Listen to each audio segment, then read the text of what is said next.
Hello dear students, आज आपण chapter number 2 मधील ॲप्लिकेशन्स प्रॅक्टिस सेट लास्ट बघणार आहोत, ज्याच्यावर आपल्याला वर्ड बेस्ड प्रॉब्लेम्स येतात.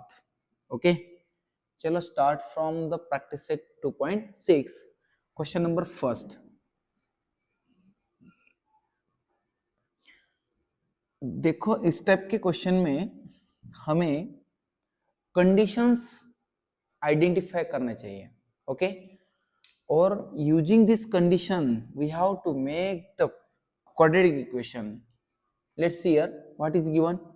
The product of Pragati's age 2 years ago. आता मला सांगा, प्रगतीचं वय 2 years ago म्हणजे काय? म्हणजे 2 वर्षापूर्वी. and 3 year hence म्हणजे 3 वर्षाच्या नंतर. 2 वर्षापूर्वी आणि 3 वर्षाच्या नंतर जे वय होतं त्यांचा प्रोडक्ट किती येणार आहे आपल्याकडे? 84 येणार आहे. Find her present age. तर त्या प्रगतीचं आत्ताचं वय काढायचं आहे आपल्याला. Okay, so right here given काय दिलं बघा, आपल्याला फाइंड करायचं प्रेझेंट एज. मग आपण कन्सिडर करू, लेट प्रेझेंट एज ऑफ प्रगती, present age of Pragati is equal to काय म्हणू आपण? x years. आता मला सांगा, प्रगतीचं आत्ताचं वय x वर्ष आहे, बिफोर 2 इयर्स ॲगो. आता एक गोष्ट लक्षात घ्या, माझं वय आता 10 आहे, 2 वर्षापूर्वी किती असतं? 10 - 2. आलं लक्षात? मग आता वय प्रगतीचं किती आहे? ओके, आता बघा, प्रगतीचं आत्ताचं वय x आहे, तर 2 वर्षापूर्वी x - 2 असणार. आपण म्हणू हर एज, हर म्हणजे कोण? Pragati. 2 years ago is equal to that is x - 2 years. Okay, समजे? आताचं वय x वर्ष, तर 2 वर्षापूर्वी x - 2 असणार आहे. आता बघा, हर एज 3 इयर हेन्स म्हणजे पुढं, 3 year hence is equal to, आता मला सांग, आता वय 10 आहे, 3 वर्षानंतर +3 इज इक्वल टू 13 झालं. समजे? आता मला सांगा, मग प्रगतीचं आत्ताचं वय x आणि 3 वर्ष पुढं म्हणजे x + 3 इयर्स. ओके, आता काय दिलं? From condition. आता कंडिशन काय सांगते बघा, प्रोडक्ट ऑफ दिस 2 एजेस म्हणजे 2 वर्षापूर्वीचं 3 वर्षानंतरचं यांचं जर वयाचं प्रोडक्ट केलं तर दॅट इज 84. म्हणजेच काय येणार? x - 2 in bracket x + 3 is equal to यांचा प्रोडक्ट येणार आहे 84. समजे? 2 इयर्स ॲगो 3 इयर हेन्स यांचं प्रोडक्ट काय येणार आहे? 84 येणार आहे.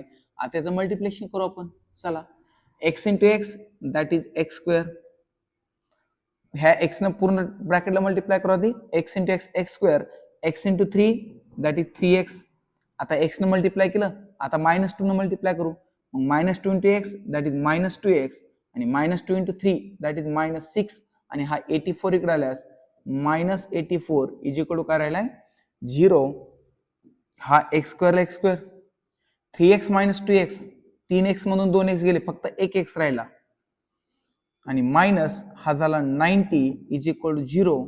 आला का क्वाड्रॅटिक इक्वेशन? आता याच्या पाडू फॅक्टर्स, फर्स्ट आणि लास्ट टर्मचं मल्टिप्लिकेशन -90x².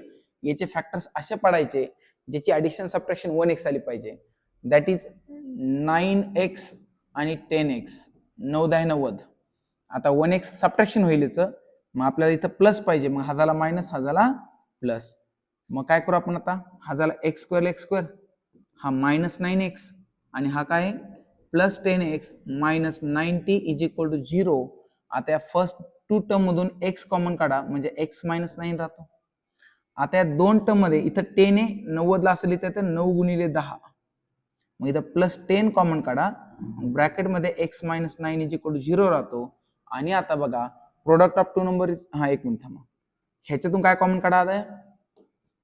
मग एका ब्रॅकेटमध्ये x - 9 आणि दुसऱ्या ब्रॅकेटमध्ये x + 10 इज इक्वल टू 0. हे बघा, हा x - 9 बाजूला घेतला आणि हा x आणि हा +10 बाजूला घेतलेला आहे. तर देअरफॉर आता ह्या दोनचा ब्रॅकेटचा प्रोडक्ट हा 0 आहे, म्हणजे याच्यातला कोणता तरी एक 0 असणार आहे. मग एकतर x - 9 इज इक्वल टू 0 असेल, और x + 10 इज इक्वल टू 0 असेल. तर देअरफॉर हा -9 तिकडे गेलास प्लस झाला, x इज इक्वल टू 9, आणि हा +10 तिकडे गेलास मायनस होईल, हा झाला -10. आता मला सांगितलं दोन व्हॅल्यू आहेत x, बरोबर आहे. कुणाचं एज कधी निगेटिव्ह मध्ये असतं का रे? नाही. ओके, देअरफॉर लिहिता येते present age of Pragati is equal to 9 years. Okay, हे घ्या क्वेश्चनचं आन्सर आणि आता घ्यायचा screenshot. Okay, now we'll see next question. चला बघा आता क्वेश्चन नंबर 2 काय दिलाय आपल्याला. क्वेश्चन नंबर 2 दिलाय sum of squares of 2 consecutive natural even numbers. ऐका, इथं 3 प्रकारचे क्वेश्चन विचारले जाऊ शकतात.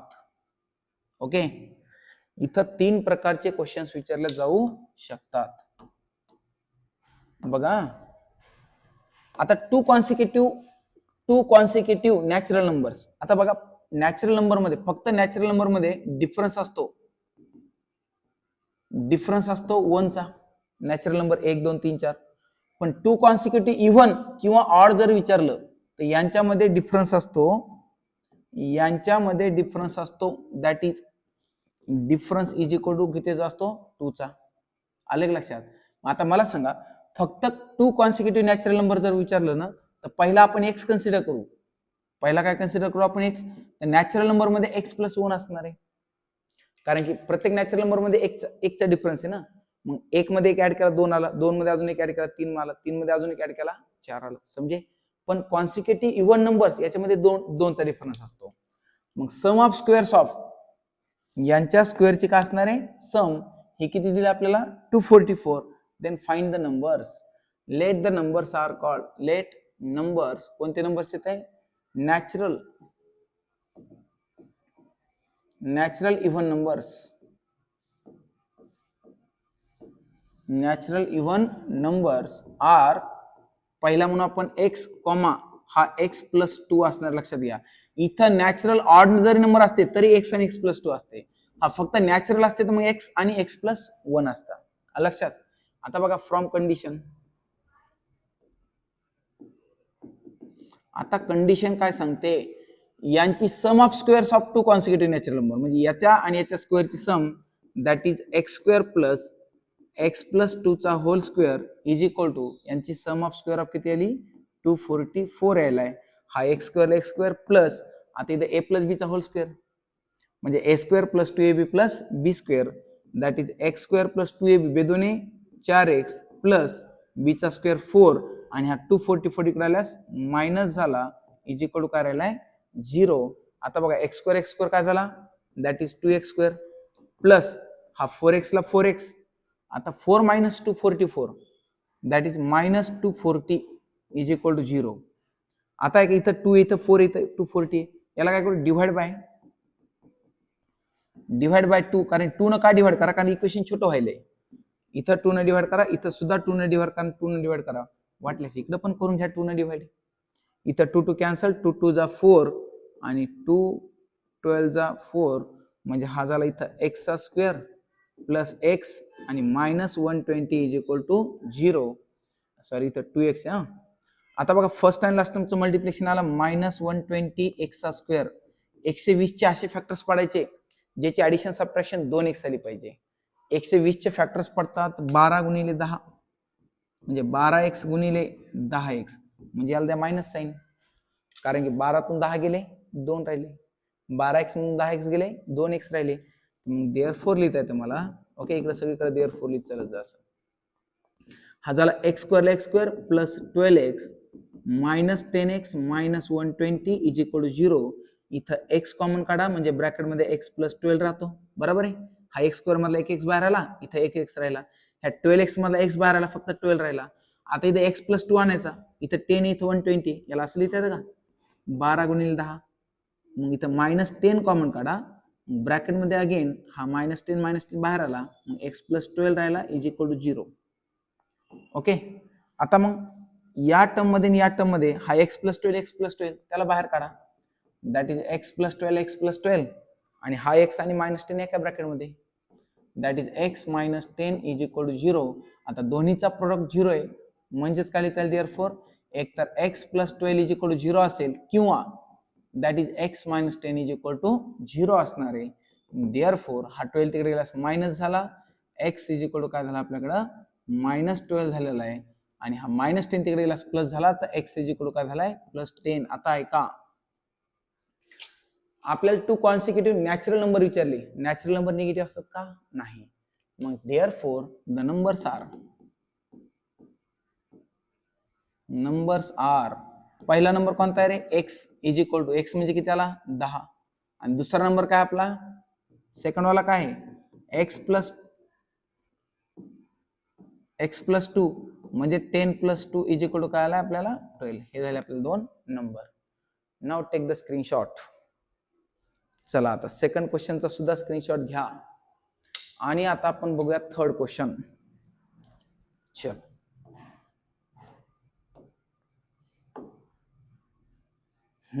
बघा आता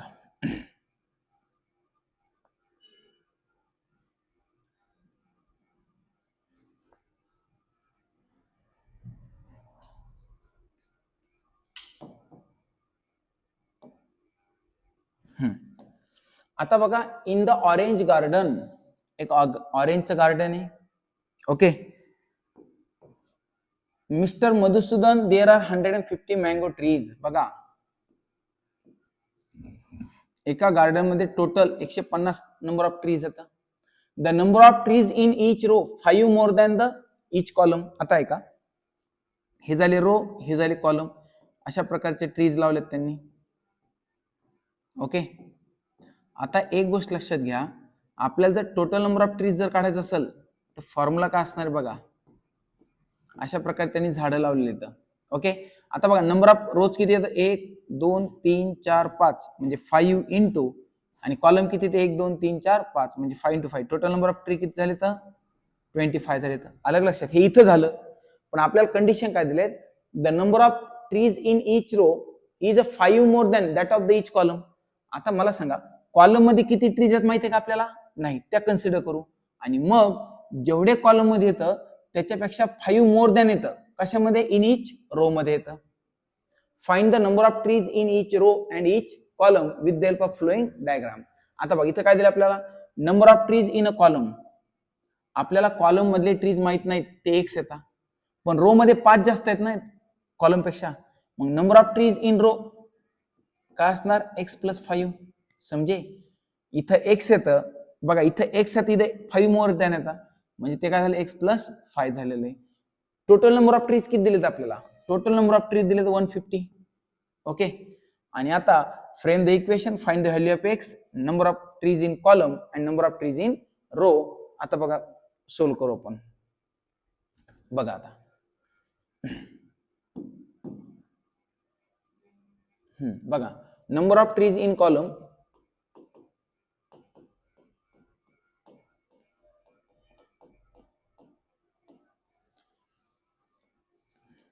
number of trees in column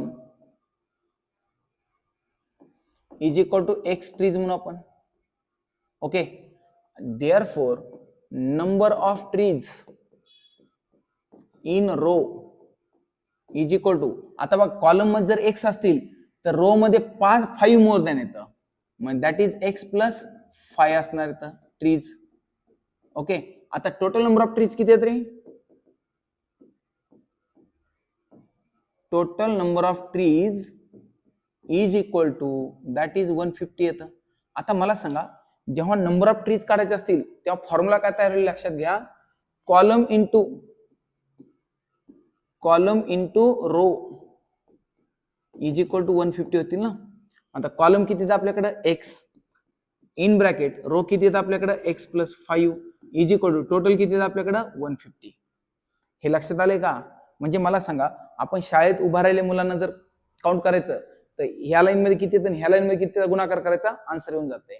म्हणजे रो मध्ये आणि कॉलम मध्ये किती येतं बघा, x into x that is x square, x into 5x, हा 150 इकडे आल्यास मायनस झाला इज इक्वल टू 0. आता फर्स्ट अँड लास्ट टर्मचं मल्टिप्लिकेशन दॅट इज 150x चा स्क्वेअर याचे असे फॅक्टर्स पडायचे मायनस, कारण -150 आहे ना, त्याची ॲडिशन सबट्रॅक्शन 5 आली पाहिजे. That is 10x into 15x, याला मायनस साईन देऊन टाका कारण इथं प्लस साईन पाहिजे. मग देअरफॉर येतंय एक्सचा square minus 10x plus 15x minus 150 is equal to 0. आले लक्षात? हा -10 हा +15, याला फक्त स्प्लिट केलं, काही फरक नाही पडत. आता बघा, देअरफॉर इथं काय कॉमन येतंय, एक्स कॉमन काढा, मग x -10 राहतो, कारण x स्क्वेअर मधला एक एक्स आला, एक एक्स इथं राहिला, हा मायनसला मायनस, हा एक्स इथं आला, फक्त 10 राहिलेला आहे. आता बघा 15ला असं लिहितात, 10 गुणिले 15 लिहितात नाही आता 150ला, मग याच्यात काय कॉमन दिसतं, हा 15, मग +15 कॉमन काढा, मग ब्रॅकेट मध्ये राहतो x -10 इज इक्वल टू 0. आता या टर्म मध्ये आणि या टर्म मध्ये काय कॉमन दिसतंय, हा x + 10 त्याला बाहेर काढा, दॅट इज x + 10, आणि दुसऱ्या ब्रॅकेट मध्ये काय राहतं, x मायनस आहे ना, दॅट इज x -10, आणि दुसऱ्या ब्रॅकेट मध्ये हा x आणि हा +15 इज इक्वल टू काय राहिलाय, 0. तर देअरफॉर एकतर x -10 इज इक्वल टू 0 असेल, और x + 15 इज इक्वल टू 0. तर देअरफॉर एक तर x इज इक्वल टू 10 और x इज इक्वल टू -15. आता मला सांगा, नंबर ऑफ ट्रीज कधी निगेटिव्ह मध्ये असतात का? नाही. मग आता ते काय म्हणले, फ्रेम द इक्वेशन. आता इक्वेशन तयार केलं आपण कुठं, या ठिकाणी, हा बघा या ठिकाणी इक्वेशन तयार केलेलं आहे. ओके, वाटल्यास हे असा फ्लो चार्ट काढा, इथे इक्वेशन लिहा. Find the value of x, x value किती आली आपल्याला, 10 आलेली. आता एक्स व्हॅल्यू 10 आली म्हणजे number of trees in row किती येतं आपल्याकडं, इज इक्वल टू 10 येतं, आणि number of trees in column x येतं म्हणजे 10 येतं, आणि number of trees in column x + 5 म्हणजे 10 + 5 is equal to that is 15 trees. Okay, in this way. आता हे असा फ्लो चार्ट लिहून घ्यायचा, त्यानंतर सोल्युशन करायचं आणि ज्याच्या व्हॅल्यू तिथं लिहून टाकायचे. Okay, now take the screenshot. चला ह्याचा स्क्रीनशॉट घेऊन टाका, आणि आता आपण क्वेश्चन नंबर बघूयात नेक्स्ट वाला. That is question number 4. चलो, दॅट इज क्वेश्चन नंबर 4. बघा आता काय दिले तर,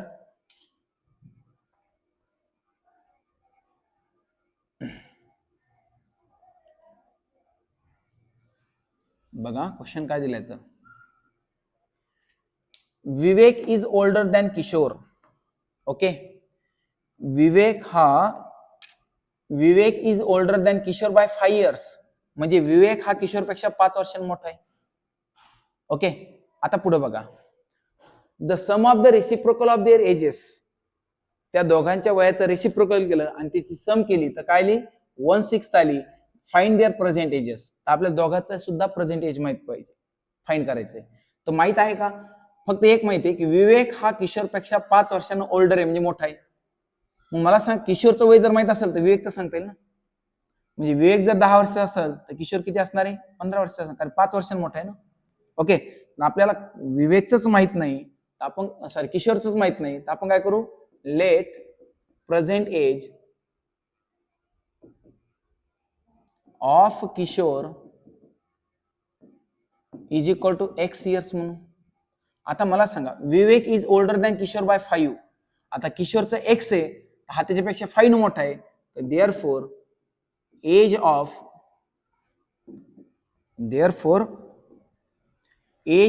Kishore Vivek is equal to that is x + 5 years. आले लक्षात, कारण 5 वर्षांनी कसा आहे तो मोठा आहे. आणि आता आहे का, फ्रॉम कंडिशन काय सांगते बघा, sum of the reciprocal of their ages. आता किशोरचं वय एज x आहे, मग बघा x रेसिप्रोकल 1/x होईल ना, कारण डिनोमिनेटर का घेऊन असतो, आणि x + 5 याचा रेसिप्रोकल डिनोमिनेटर का म्हणजे 1, याचा रेसिप्रोकल काय होणार आहे, 1/x + 5 होणार आहे. आणि ह्या दोन्हीची जर सम केली तर किती येणार आपल्याला, 1/6 येणार आहे. देअरफॉर लिहिता येतं मला 1/x + 1/x + 5 is equal to 1/6. आता इथे काय करू आपण, क्रॉस मल्टिप्लिकेशन करू. बघा x + 5 × 1 दॅट इज x + 5, हा प्लसला plus x into 1 that is x divided by ह्यांचा प्रोडक्ट करा x in bracket x plus 5 is equal to 1/6 ला 1/6 ठेवा. इथं बघा x plus x that is 2x plus 5 divided by हा बघा x into x that is x square plus x into 5 हा झाला 5x okay is equal to 1/6 ला 1/6 6 ला इकडे आणा ह्याला इकडे घेऊन जा बघा काय येईल तर 6 इकडे मल्टिप्लिकेशन मध्ये म्हणजे 6 in bracket 2x plus 5 is equal to याचा स्क्वेअर काय आलाय एक्स स्क्वेअर प्लस 5x इकडे 1 या 1 याला मल्टिप्लाय केलं तर आन्सर तेच येणार आहे. आता 6 न मध्ये मल्टिप्लाय करा हा जर 6 2 जा 12x प्लस 6 5 जा 30 is equal to x square plus 5x. आता ह्यालाच पलकडे घेऊन जा कारण एक्स स्क्वेअरची टर्म पॉझिटिव्ह पाहिजे. मग ह्याला इथं हल काढल्या एक्स स्क्वेअर प्लस 5x हा प्लस 12x इकडे गेला मायनस 12x झाला आणि प्लस 30 तिकडे गेलास काय झाला मायनस 30 इज इक्वल टू 0. आता बघा हा झाला एक्स स्क्वेअरला x square 5 minus 12 that is minus 7x 7 5 12 आणि मायनस 30 इज इक्वल टू 0. आता आपल्याला असे फॅक्टर बघायचे आहेत ज्याची ऍडिशन सबट्रॅक्शन आली पाहिजे मायनस 7x. प्रोडक्ट कशाचा आहे एक्स स्क्वेअर आणि हा झाला मायनस फर्स्ट आणि लास्ट टर्मचं product x square into minus 30x minus 30x चा स्क्वेअर 30चे फॅक्टर्स पडतात 10 गुणिले 7 म्हणजे याला एक एक्स आणि ह्याला एक एक्स देऊन टाका मायनस 7 आला पाहिजे म्हणजे ह्याला मायनस 7 देऊन टाका कारण मायनस 10 प्लस 7 अरे सॉरी हा 10 त्रिक 30 मायनस 10 आणि प्लस 3 आला मायनस 7 तर देअरफॉर हा एक्स स्क्वेअरला x square minus 10x plus 3x आणि मायनस 30 इज इक्वल टू 0. इथं काय करा x कॉमन काढा इथं x राहिला मायनस इथं 10 राहिला इथं 3 कॉमन काढा प्लस 3 आहे की नाही कारण 30 ला असं लिहिता येते 3 गुणिले 10 मग हा 3 बाहेर आला इथं राहिला x मायनस आणि इथं काय होतं आपल्याकडं 10 इज इक्वल टू 0. आता ह्या दोन टर्म मध्ये हा ब्रॅकेट सेम आहे त्याला बाहेर काढू आपण ओके हा ब्रॅकेट काय काढू आपण बाहेर काढू दॅट इज एक्स मायनस 10 एका ब्रॅकेटमध्ये आणि एक्स प्लस 3 दुसऱ्या ब्रॅकेटमध्ये that is x plus 3 is equal to 0. आता एकतर x minus 10 is equal to 0 असेल किंवा or that is x plus 3 is equal to 0 असणार आहे. हा मायनस 10 तिकडे गेला प्लस झाला तर therefore x is equal to plus 10 or x is equal to minus 3.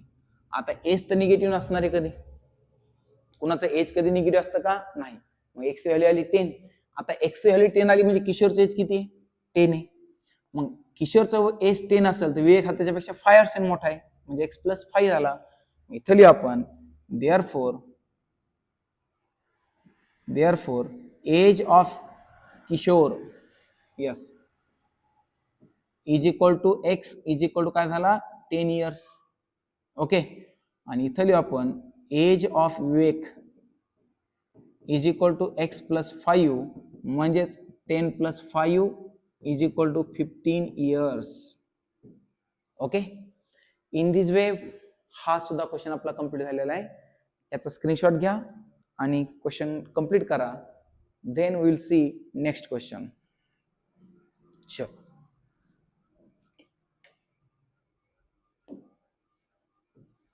आता बघूयात क्वेश्चन नंबर 6 का 5 यस 5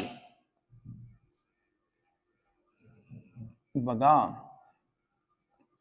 आता बघा क्वेश्चन नंबर 5 काय दिलाय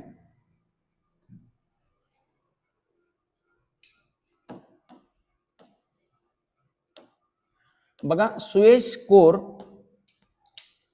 नावाचे कट्टे score 10 marks more in the second test than the first test. आता आहे का सुयशनं 2 टेस्ट दिल्या पहिली आणि दुसरी तर त्याला दुसऱ्या टेस्ट मध्ये Suyash score 10 marks more in second test than the first test म्हणजे पहिल्या टेस्ट पेक्षा दुसऱ्या टेस्ट मध्ये त्याला 10 मार्क जास्त पडले पण आपल्या पहिल्या टेस्ट मध्ये किती पडले हे माहित आहेत का नाही. मग पहिल्या टेस्ट मध्ये जर एक्स असतील तर दुसऱ्या टेस्ट मध्ये एक्स प्लस 10 होतील ना समजे कारण पहिल्या टेस्ट मध्ये आपल्याला माहितच नाही त्याला किती मार्क पडले तर. आता पुढे लक्षात घ्या क्वेश्चन काय दिला तर 5 times the score of the second test is same. बघा सेकंड टेस्टच्या स्कोअरचा जर 5 टाइम्स केला तो सेम असतो, इक्वल असतो square of the score in the first test. तर फर्स्ट टेस्टच्या स्क्वेअरच्या इक्वल असतो. फाइंड ही the score in the first test. तर त्याच्या फर्स्ट टेस्ट मधला काय करायचं आपल्याला, स्कोर काढायचा आहे. आपण लिहितो let Suyash score in first test is equal to x marks. Okay, किती मार्क्स पडले त्याला पहिल्या टेस्ट मध्ये, एक्स मार्क्स पडले. पण त्यांनी काय सांगितलं, सेकंड टेस्ट मध्ये 10 मार्क्स मोर येतं. मग score in second test is equal to that is x plus 10 marks झाले. That is x plus 10 marks झाले. तर आता फ्रॉम कंडिशन, आता कंडिशन काय सांगते बघा, 5 times the score of the second test, म्हणजे 5 times 5 into second test is the same म्हणजे equal to square of the score in first test. Score in first test याचा काय असणार आहे, स्क्वेअर असणार आहे. 5 इन ब्रॅकेट, आता सेकंड टेस्ट मध्ये किती येतं आपल्याकडं, that is x plus 10 marks येतं, is equal to first test मध्ये एक्स येतं, मग याचा काय करू, स्क्वेअर करू. आता 5 मध्ये मल्टिप्लाय करा, 5 into x that is 5x plus 5 10 जा 50 is equal to x square. आता 5x ला पलकड घ्या, 50 ला सुद्धा पलकड घ्या, म्हणजे देअरफॉर लिहिता येतं मला, हा झाला एक्स स्क्वेअर, हा तिकडे गेलास मायनस 5x आणि हा तिकडे गेलास काय झाला minus 50 is equal to 0.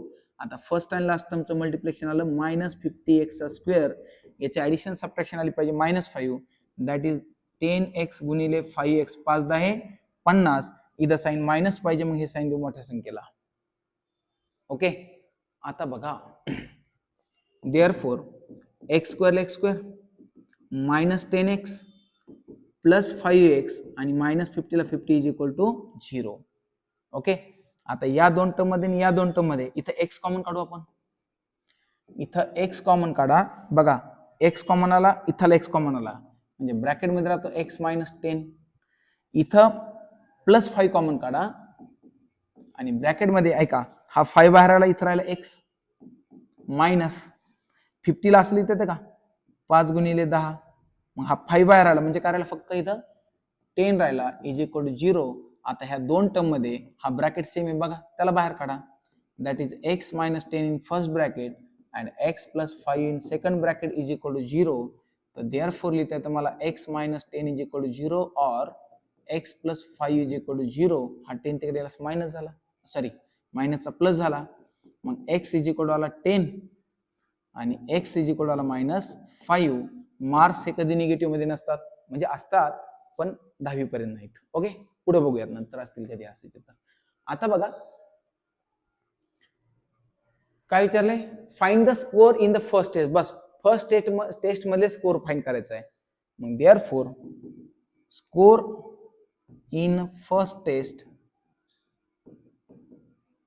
Is equal to x is equal to 10 marks. Okay, आणि सेकंड टेस्ट मध्ये किती, 10 जास्त, म्हणजे 10 10 20 पडले असते त्याला, पण आपल्याला ते विचारलेच नाहीत, बस झालं एवढंच. You have to take the screenshot. Okay, ह्याचा स्क्रीनशॉट घ्या. आणि आता बघूयात question number next. What is this question.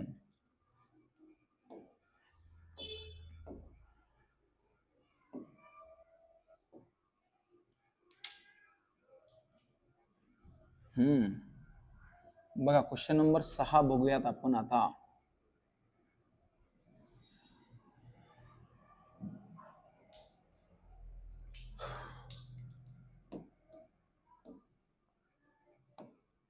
बघा, mister Kasam runs a small business. कशाचा, टू मेकिंग अर्थर्न पॉट्स, भांडी बनवायचा बिझनेस आहे कासमचा. He makes certain number of pots. आता तो काहीतरी नंबर ऑफ पॉट्स बनवतो, म्हणजे रोज पॉट्स ऑन डेली बेसिस, म्हणजे रोज तो 10 20 असे काहीतरी पॉट्स बनवत असेल. आपल्याला माहित नाही ऍक्च्युअली किती बनवतो. तर आता पुढे लक्षात घ्या आपण, production cost of each pot is. Production cost of each pot is म्हणजे cost is equal to 40 more than 10 times total number of pots. आता मला सांगा आपल्याला टोटल नंबर ऑफ पॉट्स किती माहिती आहे तू बनवतो तर नाही, ते आधी कन्सिडर करावं लागणार आहे.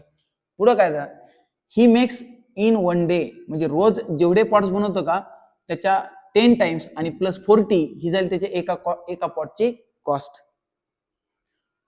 If production cost of all pots is per day is 600. आता आहे का आपल्याला टोटल नंबर ऑफ बघा, आपल्याला जर बघा हा झाला पॉट, याला गुणिले कॉस्ट केलं तर इज इक्वल टू टोटल होतील ना, म्हणजे number of pots into cost is equal to काय येणार आहे टोटल अमाऊंट येईल ऑन डेली बेसिस. म्हणजे रोज किती कमवतो, म्हणजे मला सांगा मी रोज 10 पॉट बनवतो आणि एकाची किंमत 20 रुपये, तर तो टोटल पैसे किती द्यावे माझे बघा. नंबर ऑफ पॉट्स किती माझे 10 गुणिले आणि एका पॉटची किंमत किती आहे 20 रुपये. मग 10 पॉट एका पॉटची किंमत 20 तर 10 पॉटची किती झाली 200 रुपये. अशा प्रकारे आपला हा फॉर्म्युला यूज करायचा इथं कोणता, number of pots into cost is equal to total amount. आता नंबर ऑफ पॉट्स आपल्याला माहिती आहेत का, तर बिलकुल माहित नाही, आपण कन्सिडर करू. Therefore number of pots is equal to आपण काय म्हणू एक्स पॉट्स म्हणू. ओके, आता आहे का हे झाले एक्स पॉट. आता त्याची कॉस्ट हे बघा, cost of each pot, cost of 1 pot काढू इज इक्वल टू काय दिलंय 40 मोर दॅन म्हणजे की प्लस आणि 10 टाइम्स म्हणजे into total number of pots. Total number of pots किती आपले एक्स, म्हणजेच कॉस्ट काय आली दॅट इज 40 प्लस हा झाला 10x, ही झाली कॉस्ट कशामध्ये रुपीज मध्ये. आता मला सांगा production of cost of all pots per day, production of